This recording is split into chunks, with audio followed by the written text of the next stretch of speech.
परतवाडा येथील मुख्य बाजार म्हणजेच सदर बाजार येथे दुपारी 4च्या दरम्यान पारसनाथ हँडलूम या कपड्याच्या दुकानाला भीषण आग लागली.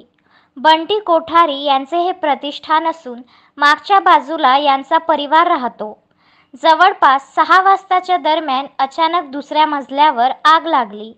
आगीचे भयंकर रूप दिसताच घरातील लोकांना सर्वप्रथम बाहेर काढण्यात आले. अचलपूर अग्निशमन विभागाने सतत 1.5 तास प्रयत्न करून आगीवर नियंत्रण मिळवण्यात यश प्राप्त केले. या भीषण आगीत दुकानात असणारा सगळा कपड्यांचा माल जळून खाक झाला, तर दाट वस्ती असणाऱ्या सदर बाजारातील आजूबाजूच्या दुकानाला सुद्धा काही प्रमाणात क्षती पोहोचली असून जीवितहानी टळली. पंकज साबूसह रुपेश बाजपेयी, विदर्भ न्यूज, परतवाडा.